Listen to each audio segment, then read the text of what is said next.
What's going on, everyone? Juicebags here, and welcome back to some Dungeon Defenders 2 for another, in my opinion, pretty darn big tip for brand new players.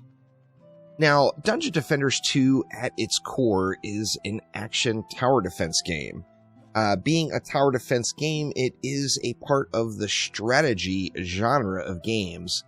And with that in mind, particularly Chaos 1 through 8, there is definitely a strong strategic element to the game. Now, once you get past Chaos 8, there is some gear checks in place and things become a little bit more challenging. However, your base progress through the game is all about countering enemies in a strategic way. So if you would imagine for a moment like Bloons TD6 or just a Bloons game in general, what would happen if you didn't use monkeys that could counter camo balloons? Well, we know what would happen there. It would not be fun. Well, what would happen if you didn't use monkeys that could pop lead balloons? Well, you would have the same result, and it would just not work out. It's say you were playing an Orcs Must Die game, and you had fire ogres that are heavily resistant to fire damage, and you have a kill box that's full of fire damage. Well, that kill box is not going to stop those enemies. So Dungeon Defenders 2 is no different. There are strategic counters, and they're each introduced to us by tier in expeditions. Now, I am as guilty as everyone out there. Every game I play, I am just absolutely terrible at completely ignoring the loading screens in the game. There's always some really helpful info there. However, I personally just never pay attention to those. Now, Dungeon Defenders 2 has a loading screen that outlines all of these counters for you. They don't directly tell you what defense to use, but they give you a pretty big idea. Now, this is the loading screen I am referring to. It is Chaos Enemies, and it shows you which Chaos enemy is introduced in each individual tier. For example, Chaos 1, we have Vanguards, highly trained deflection experts and masters of frontal shield defensive tactics. This enemy has a shield that they carry, and any projectile that is flung at them from the front is going to be absorbed by the shield. With this in mind, in Chaos 1, you would want to counter this enemy by either placing your projectile towers in a way where they're going to hit the enemy from behind, or by using defenses that are either going to be outside of any sort of range of effect of these enemies, or a direct counter with something like, say, a Flame Aura, or, say, a Ramster, if you're an Abyss Lord fan, or anything that does not shoot a projectile at the front of the enemy. In Chaos 2, we have Cyborgs. Orc units utilize rare weapons and armor that serve to disable a variety of traps, auras, and nodes. Now, right out of the gates, you've got an enemy that disables traps, auras, and nodes. So what would the counter be? Don't use traps, auras, and nodes, and you will have a much easier time completing and killing this enemy. So in Chaos 2, tower-type defenses, or that projectile-type tower, like a cannonball that is not going to be the thing to use in Chaos 1, could do quite well in Chaos 2. Now in Chaos 3, we have geodes, ancient war devices that have been deployed to deflect incoming projectile attacks. You can't miss these. It's the big purple bubble. All your projectiles are going to bounce off of it. If it's a non-energy or laser type projectile like a cannon or a ballista, your projectile is going to bounce off of these geodes. So once again, it comes back around to just like in Chaos 1. The easiest counter to this is to not use projectile defenses. So something like a Flame Aura is once again going to rule the roost in Chaos 3.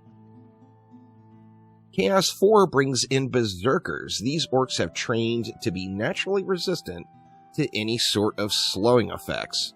Now, these enemies can't be slowed, and they do run fast. Everyone knows about berserkers. Those lady orcs like to get uppity quite often. However, one thing in the two types of CC, you've got slow and you've got stun. Berserkers are immune to slow. They are not immune to stun. So a stun in Dungeon Defenders 2 is any sort of a freeze, any sort of a knock-up, like the monk's pole smash. These are all going to be considered stuns, or just a direct stun, like a cannonball shard, for example.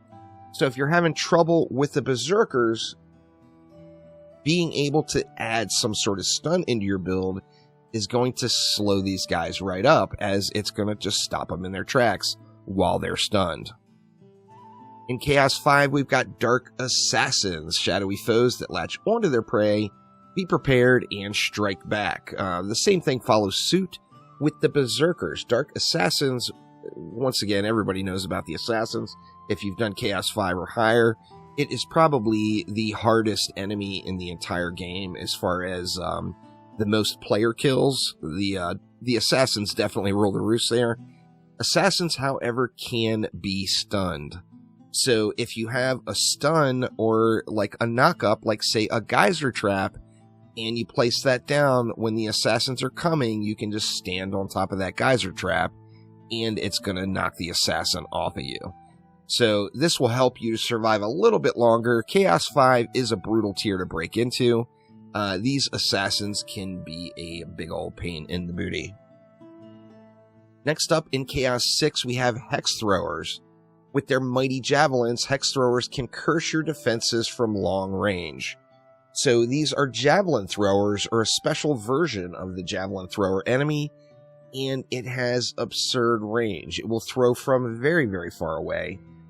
These enemies are one of the biggest reasons why people suggest the EV2 as your first character purchase, as it has a direct counter for the enemy. The direct counter for this enemy, of course, is a reflect beam. Projectiles are just going to get reflected back if you have a reflect beam. In Chaos 7, we have kobolds. Keep your eyes on the skies. These elite flying kobolds will disable your defenses when they explode. Now, kobolds are going to specifically go after tower-type defenses if they're within range. Now, you can use a little trickery with different traps and EV nodes to get the kobold to dive bomb into those. However, the counter for this is it's a flying enemy. Make sure to have some anti-air.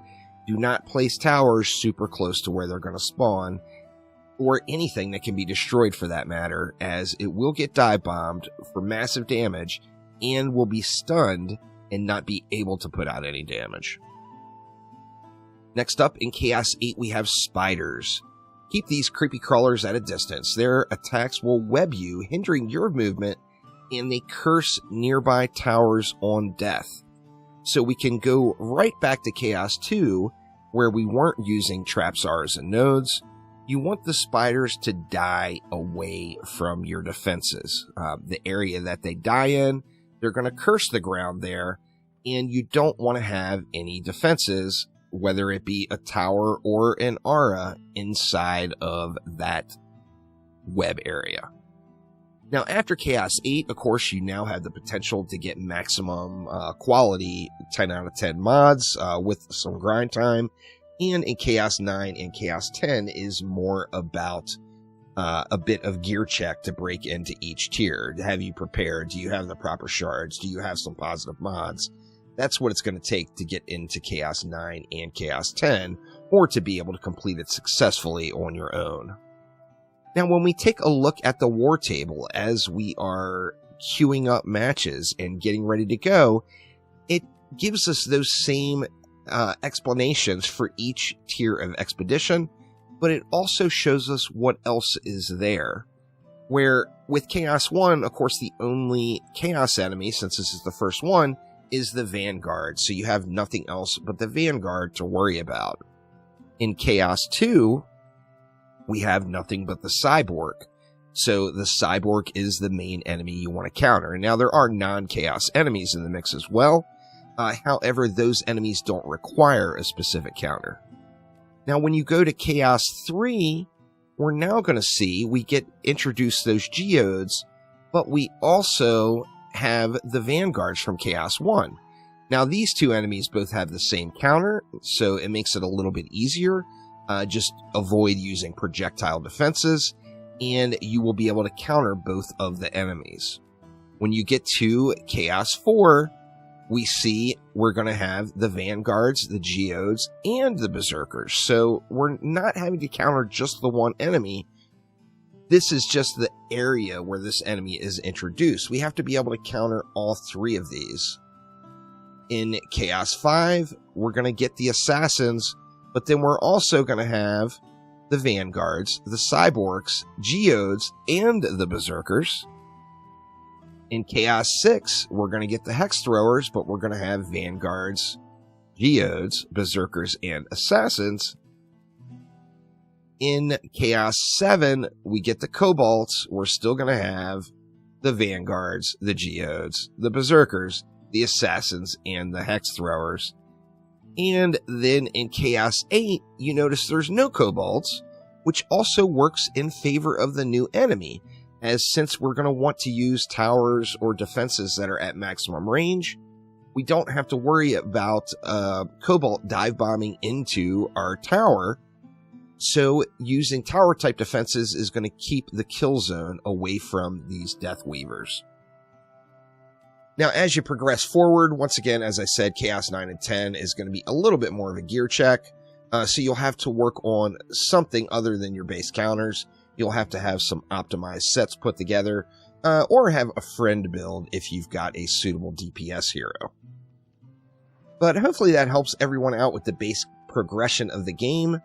The biggest thing you can do as a new player is get the right shards you need. The second biggest thing you can do as a new player is counter the enemies that are in the lanes in front of you. The same applies to Onslaught mode. The only difference there is each lane will be different, and you have to look at each lane individually. But that will do it for now. Thanks an absolute ton for watching, and I will see you next time around. Take it easy.